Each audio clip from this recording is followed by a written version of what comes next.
What do you do, Dream Team? It's your boy Neal back with another reaction video, guys. Here we are with 7 stories that prove Kobe Bryant was not human.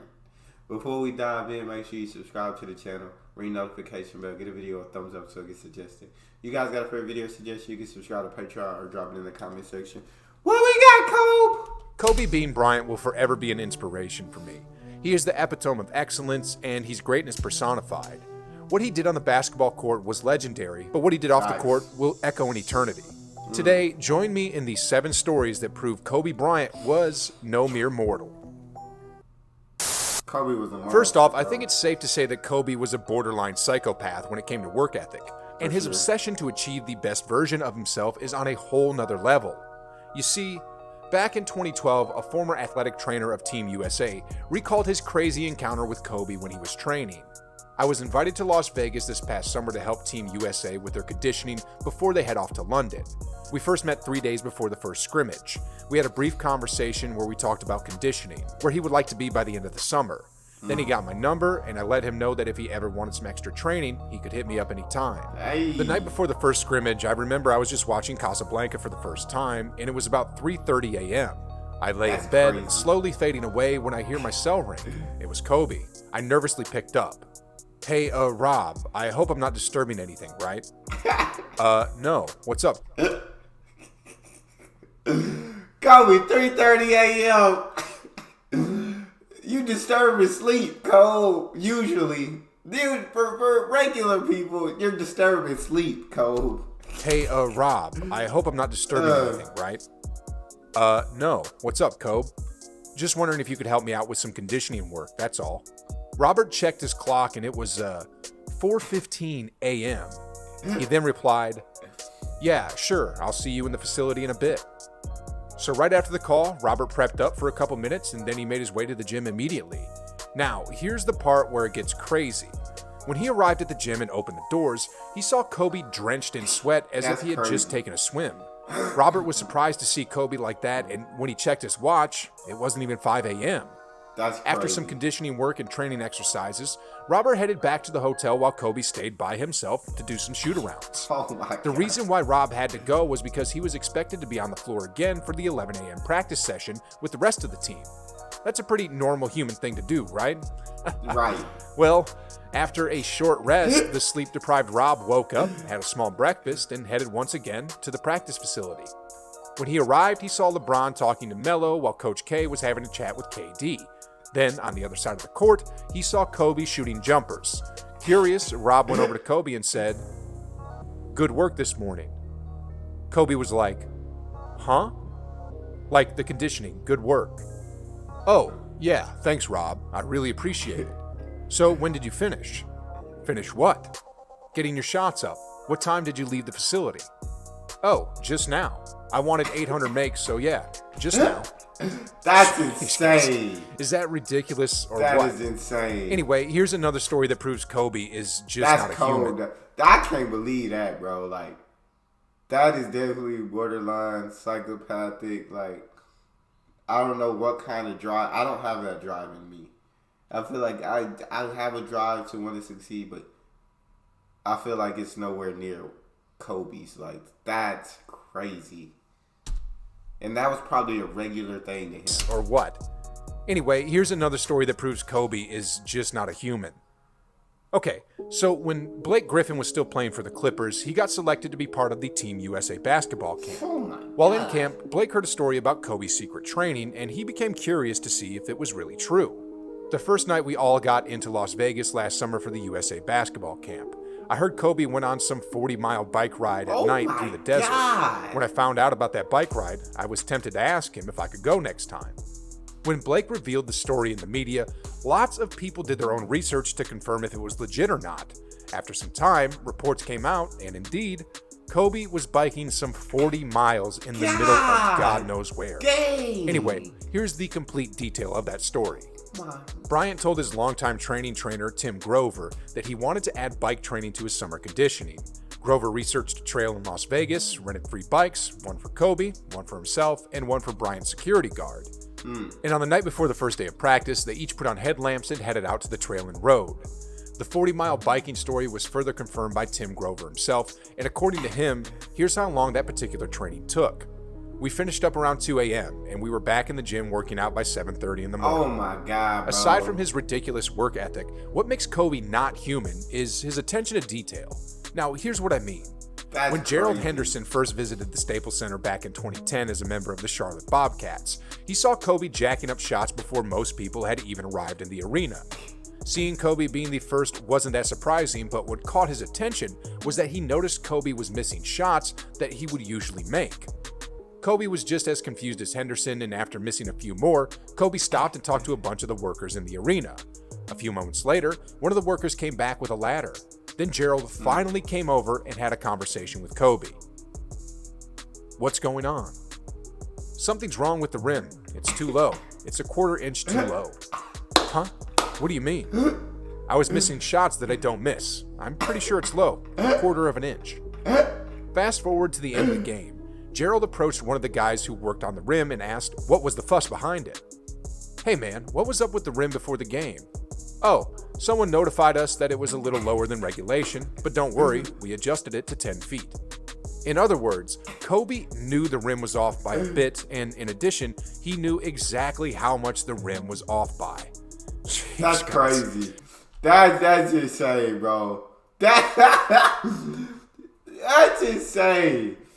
Kobe, like, he probably shooting these shots. He said, I don't miss these. Oh. Hey, y'all check out. I think it's a quarter inch too low. Y'all check on this rim because something ain't right. Because I don't miss these shots. These are all makes. And he was absolutely right. That is definite attention to detail. He knew exactly how much That's the rim crazy. was off by. Jeez, guys. Do you think an average NBA player would have been able to notice that? No. Anyway, just like other greats, Kobe hates losing at all costs. Yeah. Whether it's in basketball or anything, really. Well, here's the story that proves Kobe will do just about anything to win. Kobe hosted a Thanksgiving dinner in 2013, and there was a ping pong table set up in the room. Lakers sideline reporter Mike Trudell was pretty good in ping pong, and after whooping Sean Williams, he issued a challenge to Kobe, telling him that he'd be happy to beat him next. Without even saying a word, Kobe went to the table and answered Trudell's challenge. Since Trudell had experience in playing ping pong, he destroyed Kobe and took an early 5-1 lead. As we all know, Kobe is one hell of a competitor, and he despised losing. Anyways, Kobe did lose to Trudell by a huge margin in the first game, but when someone called next, the Mamba didn't budge and asked for a rematch instead. Come the second game, Kobe's competitive spirit showed up as he made adjustments on the fly.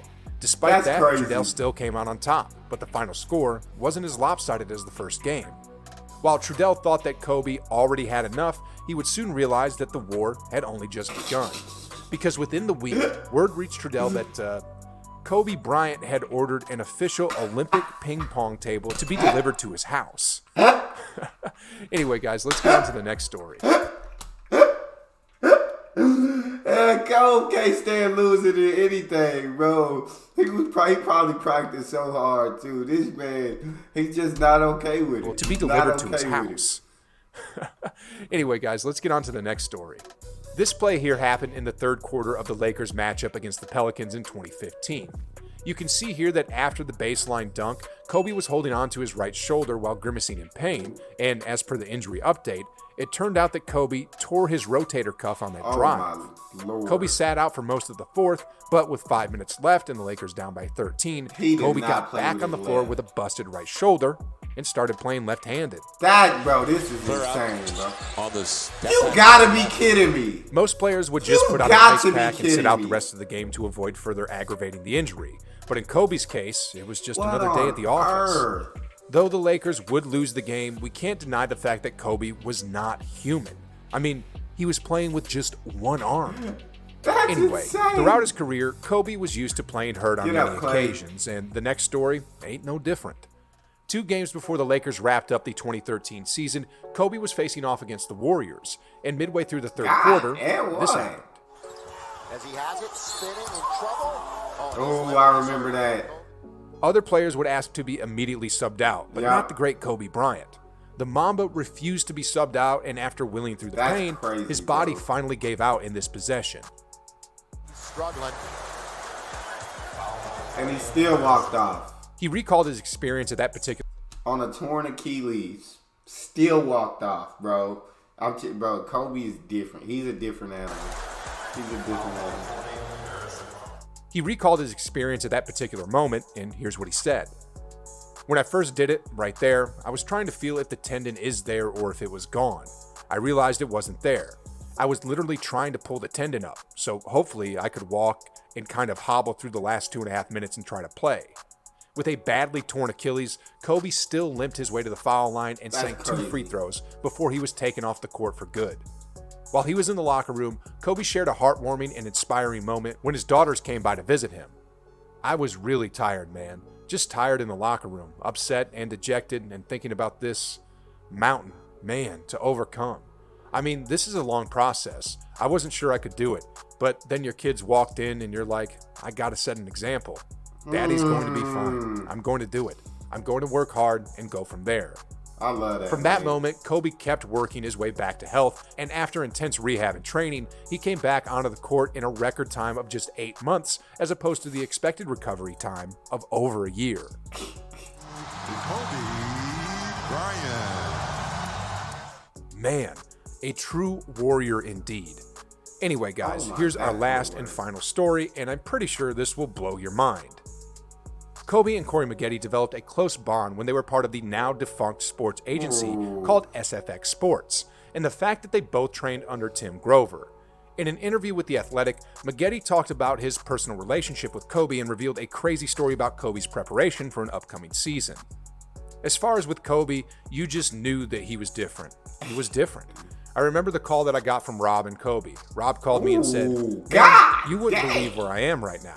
I said, "Where?" He said, "Man, we're in the middle of the ocean and Kobe is trying to prepare himself for the rigors of the season. He's swimming with great white sharks." I'm This like, man crazy. "What?" He said, "He's literally swimming with great white sharks." I'll never forget that. He sent me a video of him literally swimming with great white sharks. And Kobe was like, "Hey, if you want to get some of this Mamba, you need to come swim with the sharks." I'm like, "Kobe, I'm not coming to swim with no damn sharks. I man. swear to God. You're on your own with that one." It was just a different approach. That's some pretty intense mental He's form of training crazy, that no bro. regular human would ever do.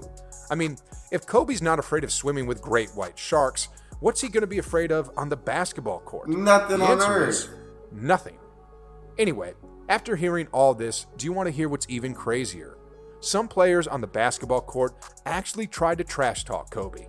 Why in the world would you trash talk someone who's willing to swim with great white They sharks? didn't know.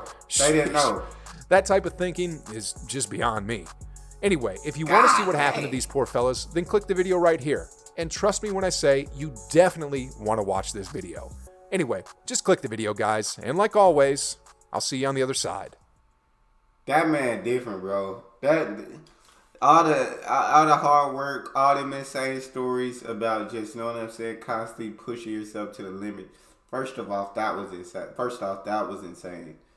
But to go swimming with the great whites, nah, bro. Nah.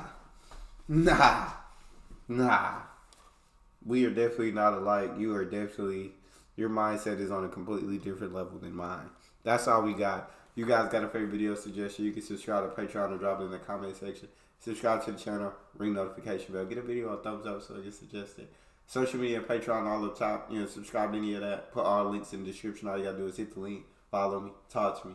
Love talking to you guys. You guys are the most incredible team on YouTube. It's your boy D-Neal. Out.